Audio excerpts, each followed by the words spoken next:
There is a voice that speaks across the centuries, soft, yet unyielding. It does not shout, nor does it beg to be heard. It simply is. A whisper of wisdom from the minds of those who saw human nature for what it was, imperfect, chaotic, ever longing for more.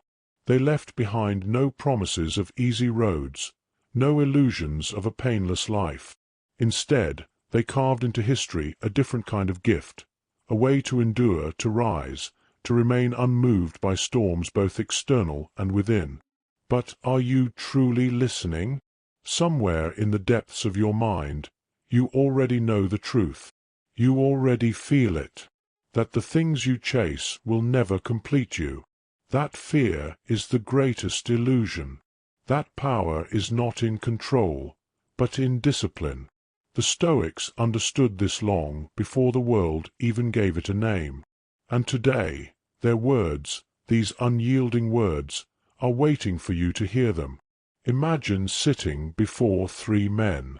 Their eyes, dark and thoughtful, study you, not in judgment, but in understanding. Their faces are lined with time, with war, with hardship, but they do not wear the expression of broken men.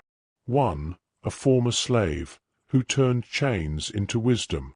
One, a ruler, who wielded restraint greater than an empire. One, a playwright, whose pen was sharper than any sword. Their names: Epictetus, Marcus Aurelius, Seneca. You have sought them out, though you do not yet realize it. You ask nothing, yet they begin to speak.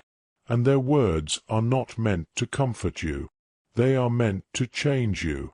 A voice like iron breaks the silence first, Epictetus.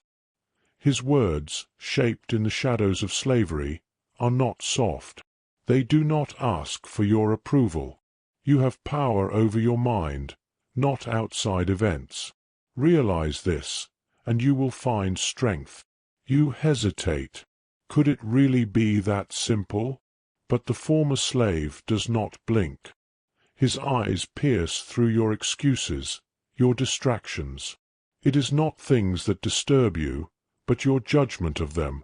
The world around you, the stress, the failures, the betrayals, suddenly seem smaller, lighter, not because they changed, but because you did. Then another voice, steady, regal, Marcus Aurelius.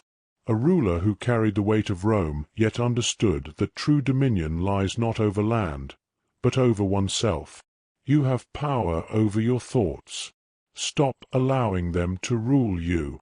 A lesson from a man who could command legions, yet never let arrogance poison his mind. You hear his words, but something inside you resists. But what if I fail, you think? He answers as if reading your mind. Waste no more time arguing what a good man should be. Be one. Then, the third voice, calm, reflective, Seneca, a man who danced with danger, lived among the powerful, yet sought wisdom above wealth. We suffer more in imagination than in reality.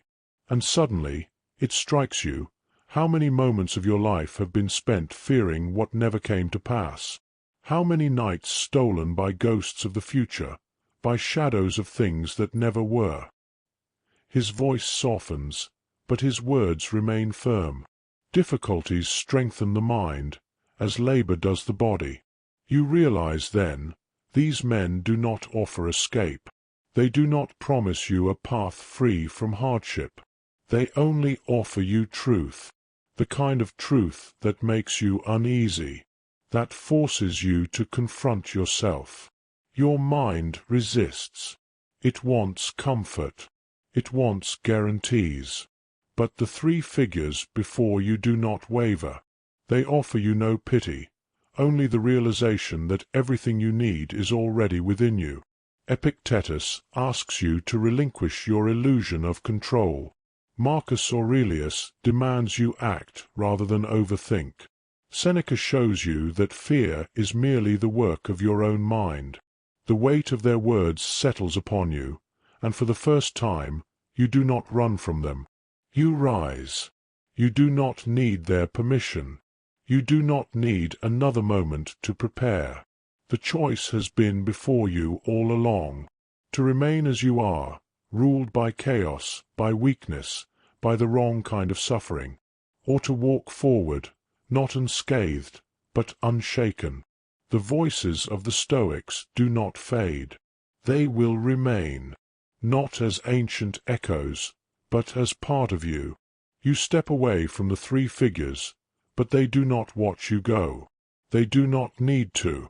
They have already given you everything. But before you leave, Seneca speaks once more, this time not as a philosopher, but as a friend. As is a tale, so is life. Not how long it is, but how good it is what matters. And you understand. Not all will walk this path. Many will ignore it, seek distraction, seek the easier road. But you are not meant for the ordinary. Now, what will you do? If you've made it this far, you're already on the path the Stoics walked. But knowledge is nothing without action.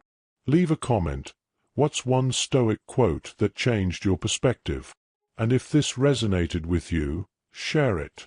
Someone out there needs these words just as much as you did. Now go. Walk forward, and let nothing shake you.